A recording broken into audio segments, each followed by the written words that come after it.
première réunion, cette première table ronde ici à Angers sur l'union des droites est-elle possible et souhaitable? Merci donc au Cercle Anjou Conférence, merci à vous le public et puis bien sûr merci infiniment à tous ceux qui ont eu, je dirais, le courage de venir jusqu'à Angers, tous ceux qui ont eu, je dirais, le courage de venir débattre ensemble et devant vous. Nous allons les présenter en quelques mots. Marie-France Laureau, qui est députée. Elle a succédé à Jacques Bompard, donc elle représente le Vaucluse à l'Assemblée. Et juste à côté d'elle, j'allais dire juste à côté d'elle, pas uniquement dans la table ronde, aussi à l'Assemblée et aussi idéologiquement, Emmanuelle Ménard, que vous connaissez aussi, j'imagine. Et donc, elle a été élue avec le soutien du Front National à la députation cette fois-ci. Donc, Monsieur Pascal Gana, qui est donc ancien conseiller municipal et régional dans le Nord, si je ne m'abuse, et vous êtes aujourd'hui conseiller régional des Pays de la Loire. Il y a quelqu'un qui n'est pas présent physiquement, mais que vous allez pouvoir entendre, c'est Monsieur Thierry Mariani. Qui a été donc député élu dans le Vaucluse, qui a été député représentant les Français de l'étranger et qui a été ministre des Transports de 2010 à 2012 sous le quinquennat de Nicolas Sarkozy. Il a voulu participer, il a accepté de participer à cette table ronde et donc il a répondu exactement aux mêmes questions que celles que nous allons poser tout à l'heure. Toujours dans l'ordre alphabétique, Robert Ménard, qui est maire de Béziers, et qui est déjà très engagé avant et après les présidentielles sur le sujet de l'union des droites, puisqu'il a fait la première table ronde du même type que celle qu'on fait à Angers, à Béziers, en beaucoup plus vaste d'ailleurs, mais donc c'était un peu le lancement de l'union des droites, si je puis dire. À côté de lui, Karim Ouchik, président du Ciel et avocat, conseiller régional d'Île-de-France et conseiller municipal aussi dans le Val d'Oise. Évidemment, monsieur Jean-Frédéric Poisson, que nous remercions d'être là. Vous avez été maire de Rambouillet de 2004 à 2007, que vous êtes depuis, me semble-t-il, adjoint au maire. Et puis, vous avez été évidemment député élu dans les Yvelines de 2007 à 2010 et de 2012 à 2017. Merci de votre présence. Quel est le positionnement de ce débat ? Je crois qu'il est important quand même de le préciser, il ne s'agit pas d'un meeting politique ou d'un meeting d'un parti politique ou même de plusieurs partis politiques. Nous sommes dans un débat public pour essayer d'identifier les convergences et les divergences. Voilà, nous essayons vraiment de faire un débat public dans le but de faire avancer les choses, d'identifier ce qui est, des éléments de convergence et parfois effectivement des sensibilités qui peuvent être différentes. Je dois ajouter à ce que vient de dire Guillaume que c'est délibéré qu'aucune organisation politique ne soit puissance invitante.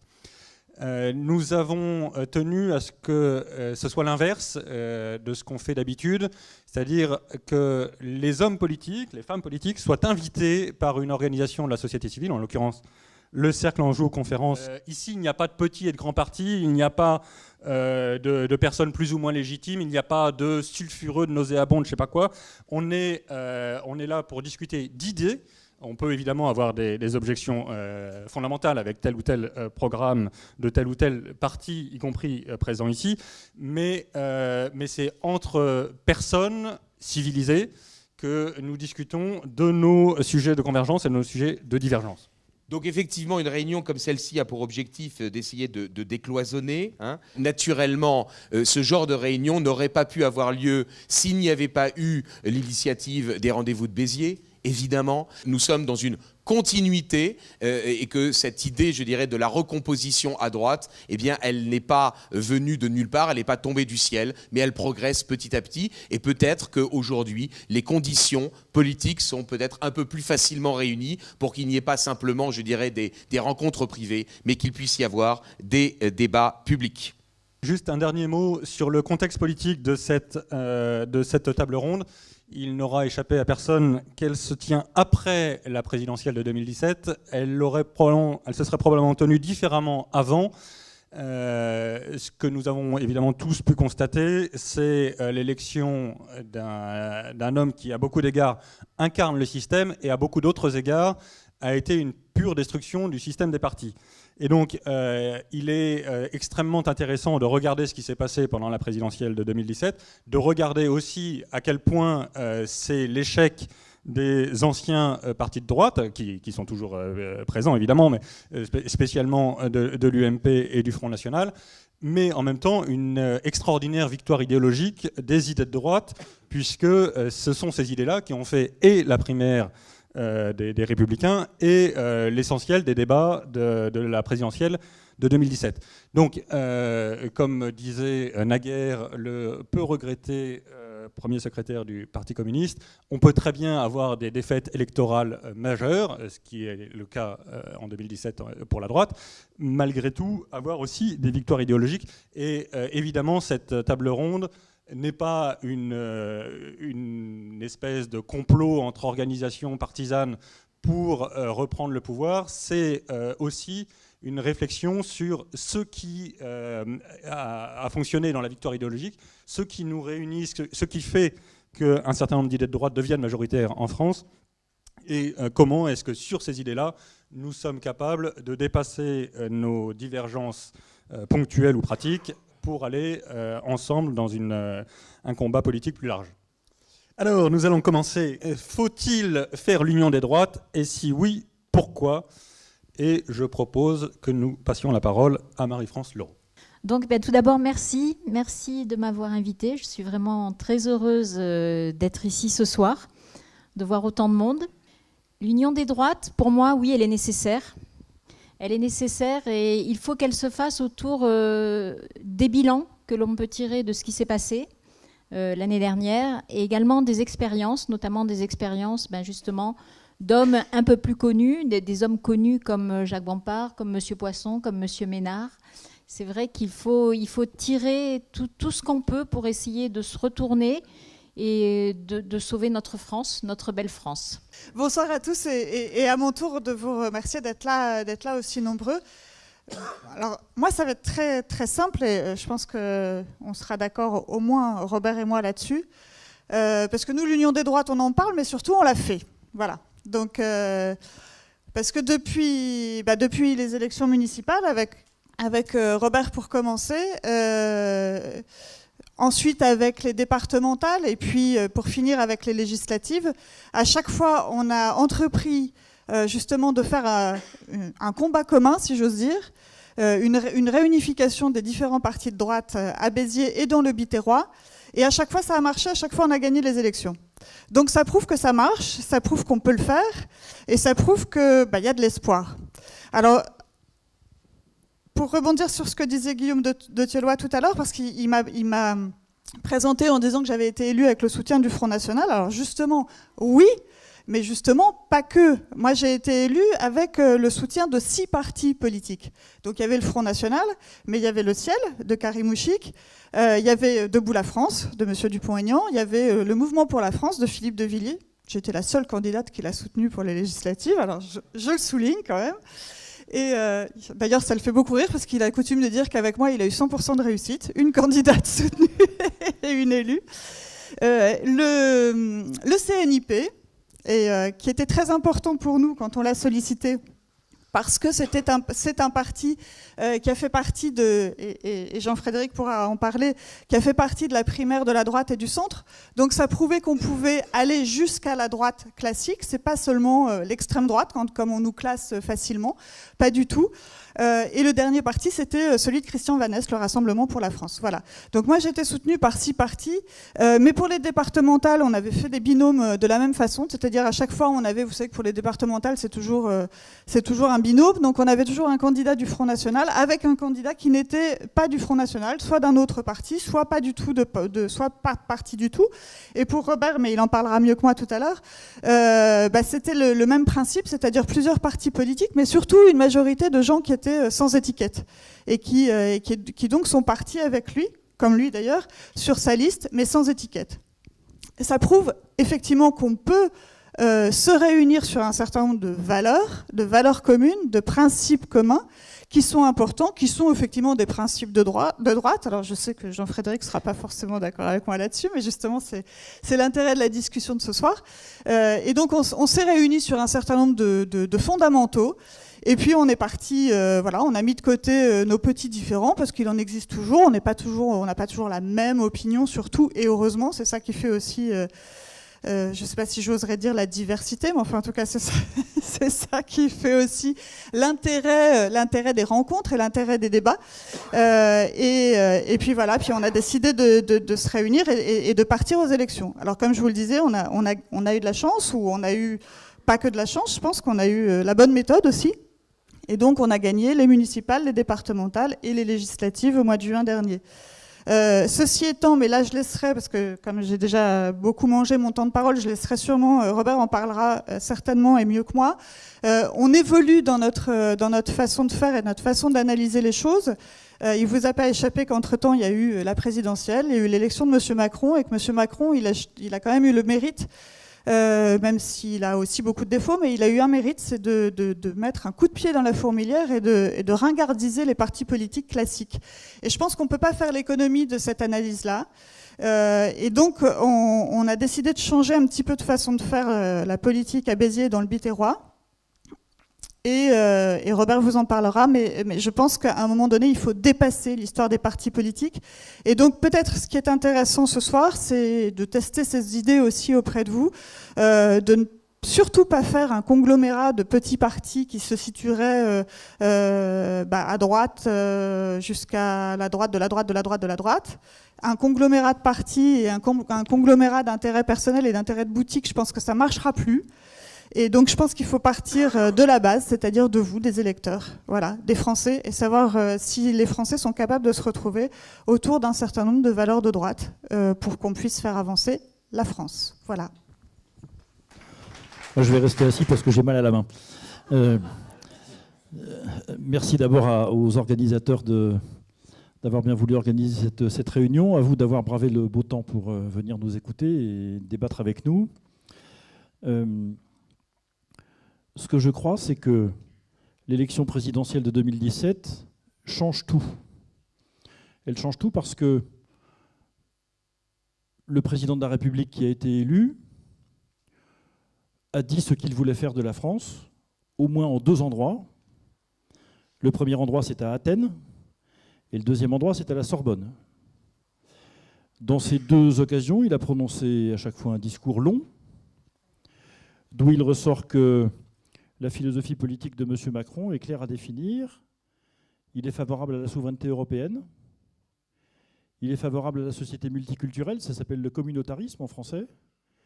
Et il est favorable au TAFTA, c'est-à-dire aux accords d'échange internationaux. Il est le seul candidat à la présidentielle à avoir apporté son soutien à ce traité pendant la campagne il y a 1 an.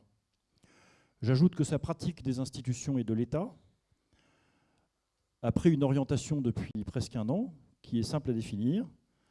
On renforce partout les pouvoirs de l'État et on diminue partout les pouvoirs de ce qu'on appelle les corps intermédiaires, c'est-à-dire les libertés, les vôtres et les miennes. Celles des familles, c'est la question des allocations et des dotations. Celle des collectivités locales, c'est la question des budgets.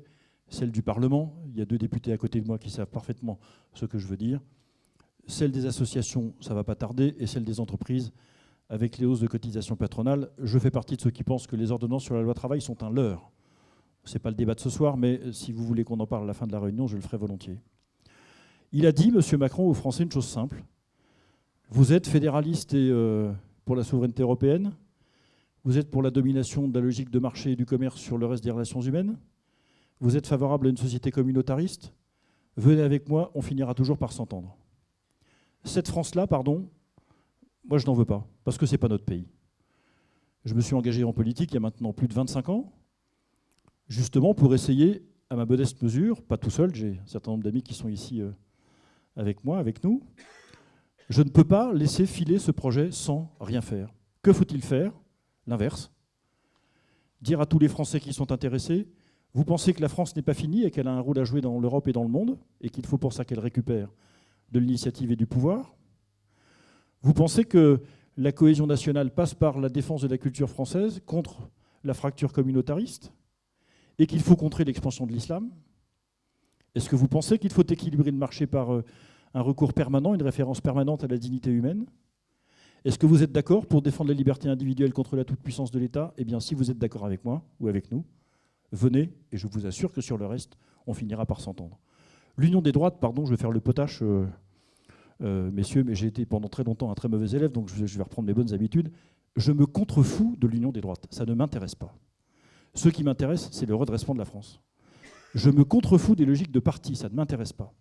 Ce qui m'intéresse, c'est d'essayer de définir ce socle commun que je viens de dire, qui est simple à comprendre et à faire partager, pour qu'un jour, on rentre dans une logique de conquête du pouvoir, cher Guillaume, parce que vous n'avez pas dit tout à fait sérieusement ce que vous avez dit tout à l'heure.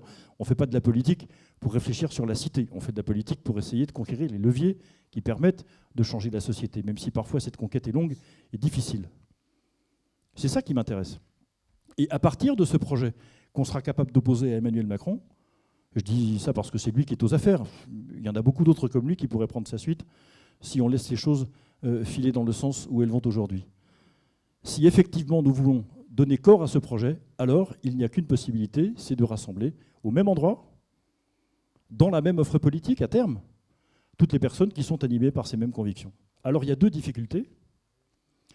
La première, c'est que ça s'adresse à des personnes qui se combattent allègrement depuis des décennies. Parfois ça relève du combat politique, parfois ça relève du combat de rue. C'est difficile de faire en sorte que travaillent ensemble des gens qui s'affrontent continuellement depuis des élections et des élections. Donc la première difficulté, ce n'est pas le socle d'idées. Pour beaucoup dans cette salle, on le partage. Et bien sûr qu'il y aurait entre nous des nuances si on faisait des questionnaires ou des sondages, mais globalement, sur les 4 grandes orientations que j'ai citées, très franchement, beaucoup de Français partagent ça. Malheureusement, ils n'ont pas eu jusqu'ici un seul endroit, une seule offre politique, je ne parle même pas d'un parti politique, je parle d'une offre politique, homogène pour porter cela et pour apporter leur soutien à cette offre-là. Il faut constituer cette offre, malgré les dissensions, malgré les combats, malgré les habitudes personnelles, malgré les ressentiments qu'on peut avoir à l'égard de tel ou tel parti politique, malgré les désagréments que posent les relations avec telle ou telle personne, tel ou tel chef de parti, tel ou tel de ses voisins, j'en sais rien. Mais si nous ne parvenons pas, nous, à surpasser ces inconvénients dans le sens des intérêts de la France, alors je vous le dis tout de suite, essayez de vous habituer le plus possible et le mieux possible à Macron parce qu'il y en a pour un moment. Deuxièmement, nous sommes dans une logique qui, effectivement, ça a bien été dit par les deux Guillaume tout à l'heure, d'une certaine manière surpasse la logique partisane, ou plutôt, elle se met à côté d'elle. Je ne renonce à rien de ce que je suis comme président du Parti chrétien-démocrate en venant débattre ici. Le Parti chrétien-démocrate n'a renoncé à rien de ce qu'il est en participant au lancement de la plateforme des amoureux de la France avec Nicolas Dupont-Aignan, Emmanuel et Robert Ménard ici présents et quelques autres. Dans un rassemblement, on vient avec ce qu'on est. On y va si et seulement si on peut continuer d'être attaché, convaincu et de librement défendre ce à quoi on est attaché. Simplement, on se concentre sur les urgences. Et dans une logique partisane, parfois vous faites l'inverse. Vous êtes davantage attaché à ce que vous défendez, à ce que vous portez dans le champ, parce que c'est ce qui fait venir les militants vers vous, c'est ce qui vous fait gagner les élections, c'est ce qui, etc. Donc c'est une logique qui est inhabituelle pour tout le monde. Et c'est ça qui rend les choses difficiles. Si bien, et je termine par là, que cette union des droites, ce grand rassemblement, appelez ça comme vous voulez après tout, ça n'achoppe pas sur des questions idéologiques. Ça achoppe sur des relations de personnes et sur les pratiques habituelles des partis politiques. Si nous n'arrivons pas à surpasser ça, eh bien, je pense que pendant très longtemps, nous continuerons de voir notre pays disparaître petit à petit dans un ensemble informel plus grand que lui. Vous appelez ça comme vous voulez, mais la mondialisation pourrait être un mot de synthèse qui résume bien ce que j'en pense. D'abord, pour démarrer mon propos, j'aurais tendance à dire que l'union des droites est absolument indispensable parce que la droite n'existe plus formellement dans un cadre d'expression politique clair et durable, surtout au lendemain de la victoire d'Emmanuel Macron, on en a parlé tout à l'heure, qui est venu atomiser le paysage politique français de façon tout à fait considérable et a conduit à l'éclatement des grands partis traditionnels, à gauche bien sûr le Parti socialiste, mais à droite les Républicains. Et cette victoire d'Emmanuel Macron, qui est une victoire avec des conséquences durables, redistribue les cartes de manière tout à fait fondamentale. Il faut bien comprendre que Emmanuel Macron est l'homme de la City, Emmanuel Macron est l'homme de Davos, c'est l'homme de l'UOIF, c'est l'homme du planning familial, bref, d'un certain nombre d'institutions qui ont chargé de manière assez claire Emmanuel Macron de faire rentrer la France dans le rang de la mondialisation. Donc on est en présence d'un projet tout à fait considérable qu'on peut qualifier de libéral-libertaire et qui constitue, je crois, un défi important auquel il nous faut nous opposer. Et pour nous opposer à cette réforme considérable qu'Emmanuel Macron s'apprête à engager, et la France avec lui, eh bien, il nous faut construire une alternative. Et l'alternative, pour l'instant, en tout cas à droite, je ne la vois pas ni du côté du Front National, ni du côté des Républicains. Étant quand même posé le postulat suivant qui me paraît tout à fait certain à mes yeux, que le clivage gauche-droite existe toujours sur des sujets très simples comme l'autorité, comme l'ordre, comme la discipline, comme les questions familiales, comme les questions bioéthiques. On voit bien que le clivage droite-gauche existe toujours. Alors certes, un autre clivage est apparu depuis 15 ans, le clivage mondialiste, patriote, que certains leaders politiques voudraient enraciner dans le discours ambiant. Ce clivage existe, nous l'avons vu notamment à l'occasion du référendum de 2005, des dernières élections européennes, et l'année prochaine, encore une fois, je pense qu'à l'occasion des européennes, ce clivage va apparaître très clairement.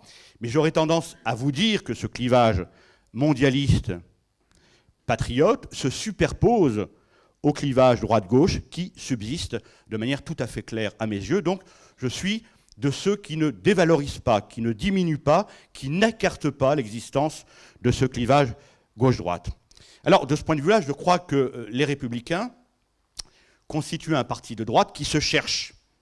Parti de droite qui se cherche parce que ce parti n'est pas parvenu encore à dépasser ses divisions idéologiques internes, ces querelles de personnes, même si avec l'élection de Wauquiez et la pratique du pouvoir qu'il a mis en application ces derniers mois, on a le sentiment qu'il fait quelque peu le ménage au sein de son parti. Mais il subsiste encore, je crois, assez profondément des divergences de fond que vous avez tous à l'esprit. Et puis il y a aussi des incohérences entre ce que peut à Paris faire valoir l'état-major des Républicains, qui est souvent un discours droitier, très droit dans ses bottes, et puis les votes que nous pouvons constater ici ou là dans les exécutifs locaux, et le conseiller régional que je suis est souvent stupéfait par les prises de position de la majorité régionale d'Île-de-France conduite par Mme Pécresse, qui sont radicalement différentes, à angle droit, des prises de position radicales, parfois de Laurent Wauquiez. Et puis vous avez aussi des incohérences au Parlement de Bruxelles. Vous avez, entre les parlementaires européens LR et les prises de position officielles des Républicains, souvent des divergences considérables. Donc c'est un parti qui se doit, je crois, pour être crédible et pour installer l'idée que les Républicains ont fait le ménage définitivement en leur sein, eh bien, il faut des cohérences que pour l'instant je ne vois pas venir. Le Front National est un parti de droite qui se refuse de s'assumer comme tel. C'est mon analyse. J'ai côtoyé le Front National pendant quelques années au sein du Rassemblement Bleu Marine, à la tête du ciel, et donc j'ai quelques expertises pour pouvoir vous le dire et vous l'affirmer. Et ce parti politique a enraciné, plutôt à Nanterre que dans les territoires, un discours qui va au-delà du clivage gauche-droite, qui va surtout sur certaines thématiques plutôt dans un échiquier que je qualifierais de gauchiste, même si, après le départ de Florian Philippot, on a le sentiment que les choses ont changé, mais je crois que les modifications en profondeur ne sont pas intervenues. On reste encore sur une pratique où, dans le discours comme dans les actes, on fait du Florian Philippot sans Florian Philippot. Et je crois qu'il va falloir à un moment donné que ce parti puisse avoir rendez-vous avec lui-même, rendez-vous avec sa base et son personnel d'encadrement, parce que le Front National, dans ses profondeurs, sur le terrain, est un parti qui est fondamentalement de droite. En tous les cas, les ressorts qui ont permis à ce parti de grandir au fil des élections, sont des ressorts qui s'enracinent, je crois, clairement à droite, sur les questions de la famille, sur les questions du chaos migratoire, sur les questions de la circulation des étrangers sur notre territoire. Il y a effectivement là, clairement, de mon point de vue, un parti de droite, mais qui ne s'assume pas comme tel, en tous les cas au plan national. Reste donc, pour construire la droite, des gens qui se considèrent authentiquement de droite, qui n'essayent pas de biaiser avec le discours de droite, qui assument dans leurs actes les propos qu'ils peuvent tenir. Et je crois que cette droite, elle est dans cette salle. Elle est dans cette salle, elle est autour de moi, parmi les intervenants qui ont pris la parole et qui vont prendre la parole après moi. Je crois que nous représentons une famille de pensée tout à fait noble, tout à fait légitime, qui, je crois, a au cœur de son combat politique un certain nombre d'idées qui constituent, de mon point de vue, l'ADN de la droite. C'est d'abord l'attachement, premier point, à l'indépendance de la France, qui est le versant politique de ce mot que vous connaissez, qu'est le souverainisme. C'est quoi le souverainisme? C'est le fait de vouloir, au fond, conserver la maîtrise de notre destin, car sans les attributs de souveraineté que nous avons perdus depuis 20-30 ans, évidemment, notre pays ne peut plus conduire son destin et ne peut pas, en réalité, conduire quelque politique que ce soit. C'est aussi la question identitaire. Je crois qu'il est important de considérer que les Français, en tout cas la France, est en proie à une crise existentielle considérable. Et cette crise existentielle repose sur un certain nombre de facteurs. D'abord, le chaos migratoire qui conduit à des bouleversements en profondeur dans la composition de notre peuple, en tout cas dans la composition des grands équilibres ethnico-culturels français, mais aussi européens. C'est aussi la crise de société qui est celle qui frappe notre pays, où notre pays, depuis quasiment 50 ans, est frappé par cette crise matérialisme, ce modèle consumériste qui nous vient notamment du monde anglo-saxon et qui conduit à déraciner les êtres, les hommes, les communautés naturelles. Donc je crois que la question identitaire est tout à fait centrale et je crois que c'est un des marqueurs, au fond, du peuple de droite. Je vais essayer de vous parler franchement. Ça vous étonne? Non. D'abord, moi, je ne suis pas d'accord sur la façon de... Moi, je suis de droite, pas parce que je suis pour le souverainisme contre la mondialisation. Je suis de droite parce que j'aime D'Artagnan, parce que je pleure quand je vais voir telle pièce de théâtre, parce qu'une église me touche, parce que j'aime ma langue, parce que j'aime mes paysages, parce que je tiens à tout ça. C'est ça, être de droite. Et ça existe. Je ne suis, avec Emmanuel, dans aucun parti politique. Et je tiens à ma liberté comme à la prunelle de mes yeux. C'est le deuxième point. Le troisième point, on s'est pris une putain de raclée l'an dernier qu'il faut juste appeler par son nom. Non, mais on ne va pas être aussi con que les autres. On passe notre vie à dire, les autres, ils ne regardent pas le réel et le monde tel qu'il est. Et puis nous, on ferait la même chose. C'est-à-dire que là, on serait prêt à repartir avec les mêmes partis, ou alors on va trouver une alliance et tout. Mais attendez, on va se casser les dents comme on s'est cassé les dents depuis des années. J'ai 65 ans. Vous ne croyez pas que je fais de la politique pour faire de beaux scores aux élections? Je m'en contrefous. Je fais de la politique pour gagner les élections. Moi, je veux changer tout de suite les choses. J'ai pas de stratégie. On n'a pas de stratégie à moyen ou à long terme. Or, les partis politiques que je fréquente, c'est eux qui nous ont tués, qui nous tueront. Moi, je ne veux plus en entendre parler. J'ai annoncé dans ma ville que je me présenterai sans le soutien d'aucun parti politique. J'en peux plus. Je vous le dis comme je le pense, j'en peux plus. Leur crise d'ego, leurs intérêts de boutique, leurs discussions ou leur séparation byzantine, je m'en contrebalance. Et le problème, c'est que les Français sont contrebalance. Ils nous veulent pas. Ils nous veulent pas. S'ils nous aimaient, ils auraient voté pour nous. Moi, j'ai fait la campagne de Marine Le Pen. Je ne la referai plus jamais. Juste, j'ai un peu de mémoire. Un soir, quand il y a eu le débat, j'avais juste honte. Et je pense que je n'étais pas tout à fait le seul. Et ça, je ne veux pas l'oublier. Je ne veux plus le revivre. Je ne veux plus le revivre. À Béziers, on gagne aujourd'hui, en particulier avec Emmanuel, contre une partie du Front National. Chacun défend son précaré. Chacun voit son intérêt. Mais on s'en fout, c'est pas fait pour ça, les partis politiques. Les partis politiques, normalement, c'est fait pour exprimer des idées et pour ensuite faire changer les choses. C'est fini, ça. Donc, il faut arrêter. Donc, moi, je ne recommencerai pas. Vous y avez fait référence au rendez-vous de Béziers. Moi, je ne suis pas là, on n'est pas là pour être les marchepieds de l'ambition d'un certain nombre de gens. Moi, ma seule ambition, alors c'est facile, moi je peux en parler tranquillement, ma seule ambition, c'est juste ma ville. C'est pas rien, une ville. Moi, je veux que ma ville se porte mieux. Le reste, je n'en ai pas. Donc, ça me donne la force de dire aux uns et aux autres leur vérité. Et leur vérité, c'est que les différents partis, du Front National, plus ceux qui sont ici, plus, nous on n'y est pas, donc ça tombe bien, plus les Républicains, vous continuez comme ça et on perdra chaque fois à cause de vous. Parce que vous ne répondez pas aux questions des Français. Les questions des Français. Pas une rhétorique politique. Les questions qu'ils se posent. Et moi, je vous dis, je pense, j'ai le sentiment, je peux me tromper, qu'on n'a pas les réponses. Genre, attendez, quand je lis les programmes des partis, y compris de ceux qui sont les plus proches de nous, mais attendez, tu as un minimum d'exercice du pouvoir, d'expérience du pouvoir, tu sais très bien qu'on ne le fera jamais. Vous ne croyez pas qu'on reviendra à la retraite à 60 ans? Non mais enfin, vous n'en êtes pas assez con pour penser ça. Vous croyez pas que les 35 heures, c'est une bonne idée pour la France? Vous croyez que la fonctionnalisation comme on l'a, c'est une bonne idée? Je prends que des mesures, vous voyez à qui je vise. Vous croyez, non? Vous ne croyez pas que le discours, pardon de le dire, anti-européen primaire que tient une partie de la droite est audible? Vous n'avez pas compris que les gens, que les vieilles personnes, j'y suis, j'ai plus de 65 ans, qui devraient être, par exemple, celles qui votent le plus facilement pour nous. Je veux dire, on défend l'ordre, la sécurité, des valeurs qui sont les leurs, des traditions. C'est ceux qui votent le moins pour nous. Vous ne posez pas une question. Comment ça se fait? C'est pas vrai qu'on a gagné la bataille idéologique. Rien du tout.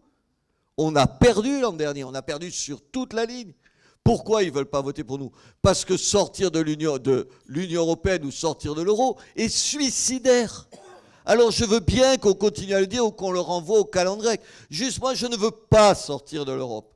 Je ne veux pas sortir de l'euro. Je pense peut-être, parce que j'ai passé ma vie dans le monde entier, que finalement l'Europe, quand même au lendemain de la guerre, c'était le mieux qu'on pouvait construire. Mais enfin, vous avez un peu de souvenir de ce qui s'est passé sur ce continent? Arrêtons de tenir des discours idéologiques. Et qui idéologiques? Je sais, on n'est pas tous d'accord là-dessus. On n'est pas tous d'accord là-dessus. Moi, je vous dis franchement ce que je pense. Je pense que si on continue comme ça, dans 20 ans, on n'est qu'encore dans l'opposition. Moi, je n'ai pas envie d'être dans l'opposition pendant 20 ans. Je veux changer la vie de mes concitoyens. Conclusion pratique. Moi, je ne crois en aucune manière, je te l'ai dit, on en a parlé dans le train, en aucune manière en un cartel des partis de droite. Je crois qu'il faut les faire exploser. Je crois qu'il faut reconstruire quelque chose à partir des revendications des gens. Je ne crois pas que, contrairement à ce que, en toute amitié, j'ai beaucoup d'estime et tu es l'exemple même de l'honnête homme, je te le dis, et je le pense, du fond du cœur. Ils ne sont pas tous comme ça, à droite et à la droite de la droite. Ce que je veux dire, c'est que si on ne se donne pas les moyens de repartir à zéro, si on ne tire pas les leçons de la gifle qu'a représenté Macron. Attendez, ce type-là, qui d'entre nous le connaissait il y a 2 ans et demi? Personne. Ça veut dire quoi? Ça veut dire qu'on peut reconstruire quelque chose. Moi, je trouve que c'est formidable. Parce que je me dis, peut-être la personne qui incarne les valeurs que j'ai envie qu'on incarne, je ne sais pas, le charisme, l'honnêteté, l'attention aux autres, une espèce de culture de droite, que tout ça, peut-être on ne l'a pas, je ne suis pas sûr qu'on l'ait, mais on peut la trouver en 2 ou 3 ans. Voilà, donc je suis à la fois terriblement pessimiste sur les partis, y compris les partis qui sont ici plus ou moins importants, terriblement pessimiste sur eux, et je pense qu'au fond, qu'ils meurent, ce sera une bonne chose. Et en même temps, eh oui, et en même temps, je suis terriblement optimiste parce que je me dis, Macron, il m'a convaincu d'une chose, et oui, Moi, je pense qu'il faut apprendre des gens qui te battent aux élections. C'est qu'ils ont été meilleurs que nous à un moment donné. Pardon. C'est pas que le grand capital qui fait qu'ils gagnent les élections. C'est aussi qu'ils répondent qu'ils parlent, qu'ils disent, qu'ils s'expriment avec des mots qui ont touché plus de Français qu'on a été capable de faire. Je le dis, moi j'ai mené la campagne de Marine Le Pen, donc j'essaye juste d'en tirer les conséquences. Et donc, je pense que ce qu'on doit tirer comme leçon optimiste, c'est que tout est possible. On peut gagner. On peut gagner sur des idées qui n'ont pas gagné le terrain. On a les médias contre nous et c'est un vrai poids. J'en viens et je sais où on en est. Mais on peut gagner, mais à condition de balayer, à condition de ne pas toujours trouver que la faute c'est les autres, à condition de ne pas toujours trouver qu'il y a un bouc émissaire qui s'appelle l'Europe et que tout s'explique par les problèmes européens. Aussi du pragmatisme. Arrêtez de dire, moi je suis content du ministre de l'Éducation nationale qu'on a. Ça fait 20 ans que j'espère qu'on va faire cette politique et qu'on va remettre un peu d'ordre. Je ne vois pas pourquoi je ne pourrais pas le dire.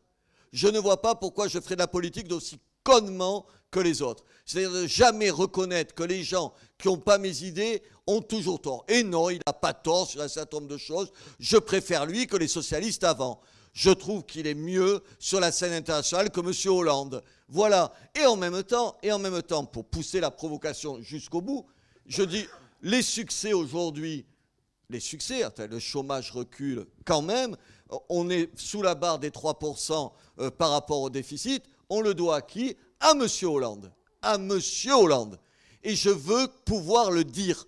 Je veux arrêter de me sentir obligé de taire un certain nombre de choses parce que je serai dans un parti, dans l'opposition, qui pourrait par définition ne jamais dire de bien des autres. Chaque succès de M. Macron, quand c'est un succès pour mon pays, je m'en félicite. Je m'en félicite. Voilà. Merci. La parole maintenant à Pascal Gana. Oui, après autant d'optimisme, il va m'être difficile de parler. Disons que moi, évidemment, je suis élu d'un parti politique. J'étais tête de liste dans la région pour le Front National.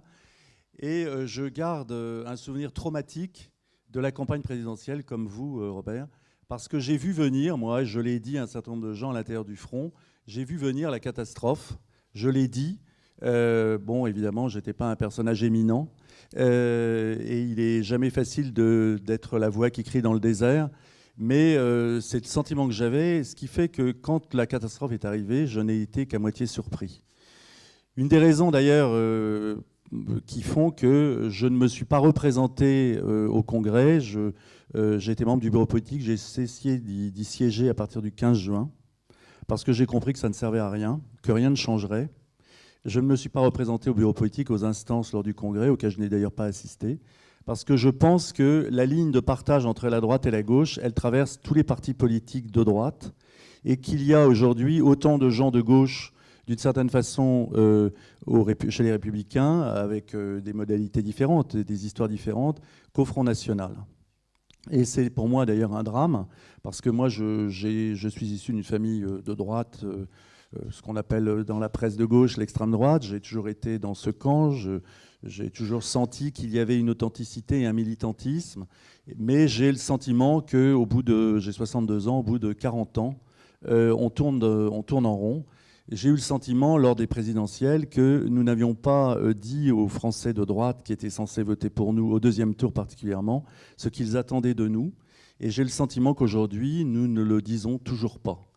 Et je dois dire que j'ai été, je le dis très franchement, assez peiné de lire l'interview de Marine Le Pen récente, je crois dans Présent, disant qu'elle ne croyait pas à l'union des droites. Alors je peux comprendre qu'on n'y croit pas dans l'état actuel des choses. Mais je pense que c'est tout le problème des partis politiques. Ils ne débattent plus. Moi j'ai des amis chez les Républicains. Le fonctionnement pyramidal, autoritaire, où on fait semblant de débattre dans des séminaires ou des congrès arrangés d'avance, sans qu'il y ait vraiment sur la table un seul sujet de débat profond, eh bien je pense que c'est un non-sens. C'est un non-sens pour plusieurs raisons. Tout d'abord parce que les gens, c'est peut-être regrettable, mais n'acceptent plus les vérités d'autorité et que le fonctionnement de la société est aujourd'hui beaucoup plus horizontal que vertical, que des mouvements de type sociétal, comme la Manif pour tous, a démontré qu'avec rien, on arrive à mettre plusieurs millions de gens dans la rue successivement en l'espace de quelques mois, il en ressort évidemment peut-être un échec apparent, c'est-à-dire que la loi Taubira a été votée, mais qu'actuellement Emmanuel Macron, qui est un homme intelligent, moi je pense comme vous, Robert, eh bien, il a très peur sur les sujets de société qu'il essaye de faire passer, d'une mobilisation et d'une descente à nouveau dans la rue de 1 ou 2 millions de personnes. Et pour moi, cette contradiction entre la société et les partis politiques, c'est pour moi un vrai drame, parce que j'ai cru longtemps, moi aussi, aux partis politiques. D'ailleurs, je m'en suis éloigné parfois. Pendant 15 ans, j'ai arrêté de faire de la politique. On m'avait demandé de revenir pour mener la liste. Je ne le regrette pas. À la région, je constate qu'il y a à l'intérieur du groupe concurrent, si je puis dire, enfin, qui a d'ailleurs la majorité, celui de Bruno Retailleau et de son successeur, Christelle Morancet, des gens authentiquement de droite et des gens totalement à gauche. Et je me sens parfois plus proche de ceux qui sont authentiquement de droite chez les Républicains que des personnes, alors je ne parle pas du groupe que j'ai présidé et dont je suis encore vice-président, mais que de personnes qui, dans mon propre parti, ailleurs, sont, je pense, authentiquement de gauche. Et c'est un vrai problème. Je ne sais pas d'ailleurs quelle réponse il y a. Je ne suis pas aussi radical que vous, parce qu'effectivement, je pense que sans parti politique, il est difficile de faire de la politique. Disons que je peux le comprendre au niveau d'une ville, mais il faut voir que pour l'instant, évidemment, on a le système LREM, mais est-ce un parti politique? Est-ce un conglomérat? Est-ce une illusion? Est-ce un phénomène marketing? Pour l'instant, j'ai beaucoup de mal à analyser ce qu'est La République En Marche. Je pense qu'ils ne débattent pas, d'ailleurs, en interne, que les débats ont eu lieu à l'extérieur, à travers les fondations, la Fondation Jean Jaurès, la Fondation, je crois, Terra Nova, et que ce sont là qu'ont été élaborées les idées que Emmanuel Macron applique, d'ailleurs après la commission Attali, qui s'était formidablement inspirée de Terra Nova et de Jean Jaurès. Et il me semble que ce qui nous manque, et c'est peut-être là où il est important que vous soyez là, c'est une ou deux fondations, ce qu'on appelle à la mode anglo-saxonne des think tanks, dans lesquelles sont élaborées des réflexions profondes, fouillées, approfondies sur les grands sujets de société, de telle sorte que les partis politiques, ou disons, même s'ils ne sont réduits qu'à des comités électoraux, ce qui est souvent le cas, puissent non pas s'en inspirer, mais doivent s'en inspirer. Car ils n'auraient pas d'autre choix. On le voit très bien avec les partis de gauche, je pense qu'on le voit aussi d'une certaine façon avec les partis de droite qui s'en inspirent. Alors moi, je ne sais pas quelle est la solution. Je pense que les élections prochaines vont la donner, parce que les partis politiques, eh bien, ils ont une sanction, c'est l'élection. Et que pour l'instant, les partis de droite ont perdu en 2012, ils ont perdu en 2017. Actuellement, moi, ce que j'observe, j'ai des amis chez les Républicains, tout le monde espère que le voisin d'à côté, que ce soit le Front ou les Républicains, va rater la haie et s'étaler par terre avant l'autre. Et donc c'est une course en quelque sorte d'attente, vous savez, comme dans les courses cyclistes on voit en film, ça n'existe plus, de jadis, où les cyclistes, le cyclisme sur piste, où ils étaient immobiles jusqu'à ce que l'un démarre. Et ils espèrent tous pouvoir démarrer avant l'autre et l'emporter dans la course. Il est évident, pendant ce temps-là, ils ne bougent pas et qu'ils n'avancent pas, ils ne créent pas d'idées. Et donc, je pense qu'ils s'éloignent de plus en plus du corps social, sauf que, comme ils ont un monopole de la représentation, pour l'instant, il y a une forme d'illusion dans les partis politiques de croire qu'ils sont là et qu'on ne peut pas faire sans eux. Alors il y a des pays qui ont montré qu'il n'en était rien, où il y a eu des mouvements sociaux qui ont abouti en politique. C'est l'Espagne avec Podemos, c'est en Grèce aussi, c'est l'Italie avec 5 étoiles. C'est l'émergence de forces nouvelles qui sont peut-être, qui sont tournées en dérision très souvent par les médias, mais qui expriment ce refus justement des partis politiques traditionnels. Et moi, ce que je crains, je vous le dis très franchement, c'est que dans les années qui viennent, s'il n'y a pas une profonde réforme des partis de droite, ne naisse un jour, sous l'impulsion d'une personne que nous ne connaissons pas, un mouvement protestataire qui arrive à submerger tout, parce que les Français seraient dans un état à la fois d'exaspération peut-être de difficultés sociales, financières, matérielles, etc., que nous ne connaissons pas encore totalement. Pensons à la Grèce. Et qu'à ce moment-là, tout le système politique subisse une énorme conflagration auprès de laquelle l'échec de 2017 serait une aimable répétition générale avant la véritable représentation de l'histoire. Et voilà, je suis donc dans une forme de perplexité. Moi, je me sens engagé. J'ai un devoir de fidélité par rapport au mandat que j'ai reçu. J'essaye de le remplir j'ai un certain nombre de mes amis qui sont dans la salle, enfin des amis, des collègues élus. Nous essayons de rester conformes à nos engagements, mais nous constatons très souvent que nous sommes plus à droite que notre parti, et parfois moins à gauche aussi que certains membres d'un autre parti de droite. Enfin, c'est extrêmement compliqué. Je pense qu'effectivement, la ligne, c'est la fameuse parole de saint Ignace de Loyola qui dit que la ligne du bien et du mal passe à l'intérieur de chaque homme. Et je crois que la ligne de fracture entre la droite et la gauche aujourd'hui, elle passe à l'intérieur des deux grands partis de droite. Et que tant qu'ils n'auront pas fait un choix clair, eh bien, ils tourneront en rond. Et moi, je suis intimement convaincu que dans l'état actuel des choses, Emmanuel Macron a déjà gagné la prochaine présidentielle, qu'entre-temps, il raflera la mise au régional, et que donc les partis politiques de droite continueront à dire « votez pour nous, votez pour nous, votez pour nous ». Nous sommes la droite ou nous sommes je ne sais pas exactement quoi, et que ça ne fonctionnera pas. Voilà, c'est un constat un peu pessimiste. Je suis presque aussi pessimiste que vous. Je n'ai peut-être pas le même scepticisme sur les partis, parce que je pense que dans une grande démocratie, dans une grande démocratie, on ne peut pas se passer des partis politiques. Non, mais j'ai bien compris. Hein. Je veux dire sur les partis politiques. On ne peut pas s'en passer, parce que ça n'a jamais existé. On passe notre temps à dire on veut plus de ce monde-là, on va le balayer. Moi, je veux créer un monde nouveau. Mais en même temps, les partis politiques, à ça, on ne pourrait pas y toucher. Ah là, c'est pas possible. Sans eux, rien n'est possible. Et pourquoi ? Et pourquoi ce serait pas possible ? Pourquoi ce serait pas possible d'imaginer ? Moi, je suis d'accord avec vous. Le mouvement des 5 étoiles, on les a enterrés 25 fois. La Ligue du Nord qui s'est transformée en Autriche, on a un parti de droite et un parti de la droite qui sont capables aujourd'hui de gouverner ensemble. Ce sont des partis. Ce sont des partis quand même. Oui, mais nous, on pourra inventer encore autre chose. Je ne sais, il y a 1000 choses qui ont été construites. Je ne sais pas pourquoi on reste toujours dans le même cadre. Je ne le crois pas. De toute façon, si on est dans le même cadre, on perdra, on perd chaque fois. De toute façon, on aura l'occasion d'en parler. Sauf à Béziers où on gagne chaque fois. On aura l'occasion de parler aussi d'un autre aspect, c'est le fonctionnement des partis. Le fait qu'il n'y ait pas de débat, et je crois que d'ailleurs la société française souffre d'une crise de la représentation, que ce soit le CRIF qui prétend représenter les Juifs de France et qui n'est pas un organisme élu, que ce soit les syndicats, les partis politiques, les grandes associations. Il n'y a pas en France de véritable démocratie sociale. Et les Français d'ailleurs eux-mêmes n'aiment pas la démocratie parce qu'ils passent leur temps à réclamer de la liberté, de l'égalité et à réclamer en même temps des passe-droits.